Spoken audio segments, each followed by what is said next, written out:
In this video, we are going to go over application of integration. So we have talked about area underneath the curve, but now we're talking about it in respect to the y-axis. So for that, what we need to do is get x by itself, so it needs to be a function in terms of x equals instead of y equals, so aka the inverse.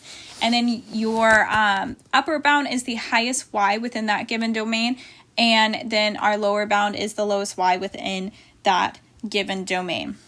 So we write it as a equals boundaries a to b h of y dy.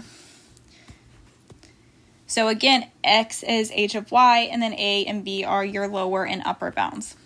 So on this example, we want to find the area of the region bounded by the curve y equals x squared, and the y-axis where x is in the region of -2 to 1. So you have that quadratic curve, and it's from x is -2 to 0. I think I said 1, but I meant 0. So then I have that shaded in. That is the area we want, but again, it is with the y-axis. So the first thing is we have our horizontal boundaries, need the vertical. So when x is 0, we're also at 0 looking at that graph. When x is -2, y is 4, so our upper bounds are, our lower bound is going to be 0, our upper bound is going to be 4. We could also plug it into the equation to get the upper and lowers as well. So next we need to find that equation. So y equals x squared, so then get x by itself, we have the square root of y. Again, that is plus or minus, but if you look, we are on the negative side of the x-axis, so we're just doing negative square root of y. So then, setting up our integral, it's from 0 to 4. If you notice, I have it in the absolute value because, again, we are on the negative side, so that is to get our accurate area. Now, on here, when we put it in the calculator, instead of saying y in the calculator, we will still type x, but it gives us the same thing. So next, solids of revolution. This is when we're revolving our function around either the x or the y-axis. Our cross-section of that revolution is a circle, so the area is pi r squared, where our function is going to be r. So finding that volume, we have pi times f of x squared dx, where that is rotated around the x-axis. We also have a rotation around the y-axis. That would be the boundaries from c to d, pi times x squared dy.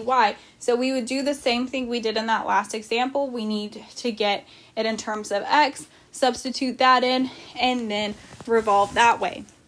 So on this example, we have 2x plus 4 over x plus 1, bounded from 0 to 4. We want to find that revolution, what that volume is.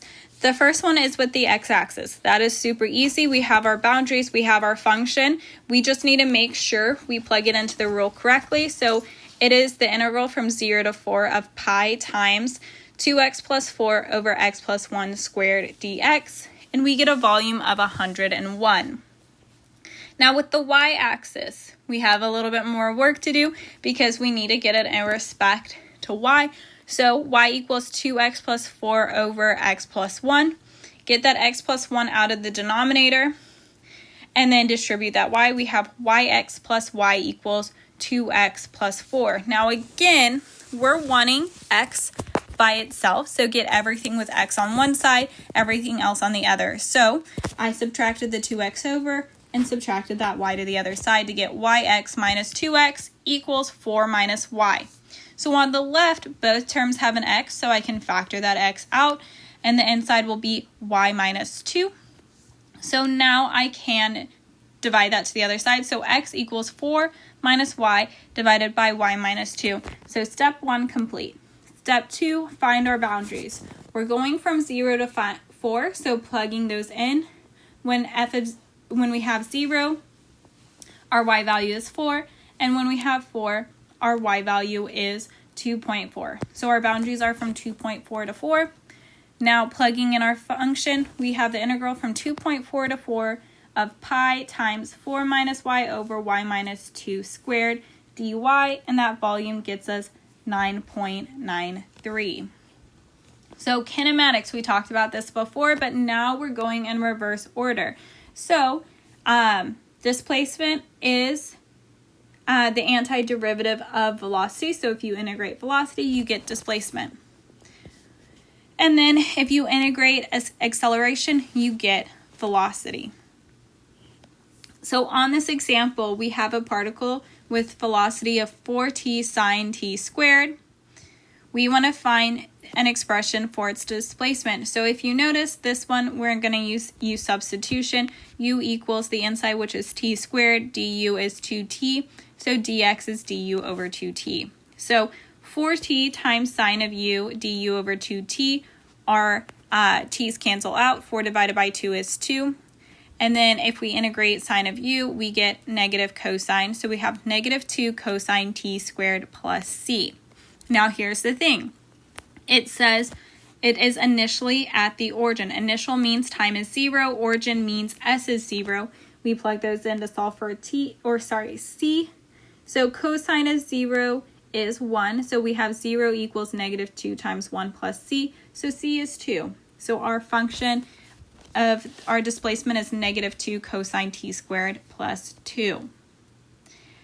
Find the first time at which it returns to the starting point. That is when our displacement is equal to 0. Put that in y1. Put our displacement function of negative 2 cosine t squared plus 2 in y2. And then find that intersection. And we get t to be 2.51 seconds. Alrighty, so rate of change. Our net change is just finding that area. Our total change is the absolute value.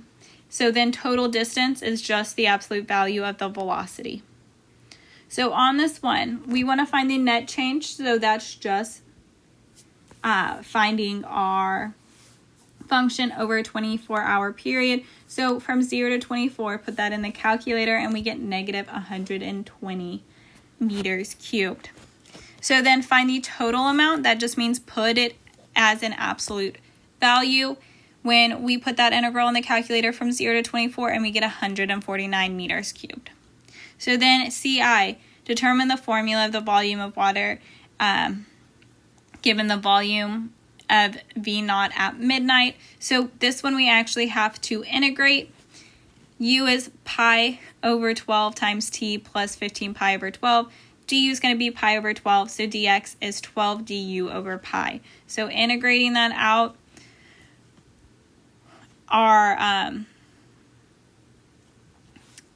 we're going to have 98.4 pi cosine of, substitute our u back in, pi over 12t plus 15 pi over 12, and then that minus 5, when we integrate that, that's going to become minus 5t plus c.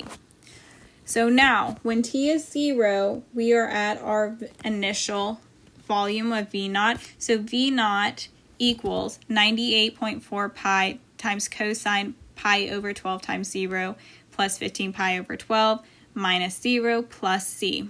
So V naught equals negative 22.1 plus c. So c is V naught plus 22.1.